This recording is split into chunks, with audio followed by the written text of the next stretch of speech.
வணக்கம் நண்பர்களே. இன்னைக்கு காலையில் 6:30 மணி நினச்சிட்டு 5:30 மணிக்கே எந்திரிச்சிட்டேன். ஞாயிற்றுக்கிழமை அதுவும் 6:30 மணிக்கு எந்திரிக்கிறதுக்கான காரணம் என்னன்னு பார்த்தீங்கன்னா, 7 மணிக்கு கிரிக்கெட் விளையாட போகணும். சமையல் அறையில் ஏதோ உருட்டுற சத்தம் கேட்டுச்சுன்னு உள்ளே போய் பார்த்தா 5:30 மணிக்கே சமையல் செஞ்சுட்டு இருக்காங்க. 5:30 மணிக்கே எந்திரிச்சு சமையல் செய்யறதுக்கான காரணம் என்னன்னு பார்த்தீங்கன்னா, எனக்கும் குழந்தைகளுக்கும் சாப்பாடெல்லாம் செஞ்சு வச்சுட்டு இன்னைக்கும் அவங்க ஊருக்கு போகிறாங்க. பின்னர் மட்டை பந்து விளையாடுறதுக்கு தேவையான மட்டையை எடுத்துட்டு செந்தூர் வீட்டுக்கு போயிட்டு செந்தூரையும் கூப்பிட்டு போகிற வழியில் செந்தூரோட தோட்டாக்கு எரிபொருளை நிரப்பிட்டு காலங்காத்தால வீட்டில இருந்து கிளம்பும் போது எதுவுமே சாப்பிடாம போனனால லைட்டா பசிச்சுது. அதனால ஆளுக்கு ஒரு உளுந்த வடையை சாப்பிட்டு நேரா கிரவுண்டுக்கு போயிட்டோம் நண்பர்களே. மொத்தம் 3 மேட்ச் விளையாண்டோம். 3 மேட்ச்லயுமே நாங்க தான் ஜெயிச்சோம். அதுலயும் 3வது மேட்ச் டிரா ஆயிருச்சு. சூப்பர் ஓவர் விளையாடி ஜெயிச்சாச்சு. இன்னும் 2 மேட்ச் கூட விளையாடி இருக்கலாம். ஆனா செந்தூர் வீட்டுல இருந்து போன் வந்துட்டே இருந்தனால வீட்டுக்கு கிளம்பிட்டோம். வீட்டுக்கு வந்துட்டு கை கால் மூஞ்சியெல்லாம் கழுவிட்டு வீட்டுக்குள்ள போயிட்டு சாப்பிட்றதுக்கு என்ன செஞ்சிருக்காங்கன்னு பார்த்தா நாட்டுக்கோழி பிரியாணி நண்பர்களே. காலை உணவு முடிக்கிறக்கே பிற்பகல் 12 மணி ஆயிடுச்சு.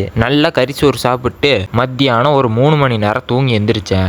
எந்திரிச்சு பார்த்தா நான் தூங்கி எந்திரிக்கிறக்குள்ளேயே எல்லாரும் வந்துட்டாங்க. பின்னர் இரவு உணவுக்கு காலையில செஞ்ச கறிசோறே இருந்துச்சு. ஆனாலுமே எங்க அம்மா கட் பண்ற கோசாப்பழத்தை பார்த்து டெம்ட் ஆகி கறிசோறு எடுத்து ஓரமா வச்சுட்டு கட் பண்ண கோசாப்பழத்தை எடுத்து உள்ள தள்ளிட்டு இரவு உணவை முடிச்சுக்கிட்டேன். அவ்வளவுதான் நண்பர்களே இந்த நாள். டாடா பை பை.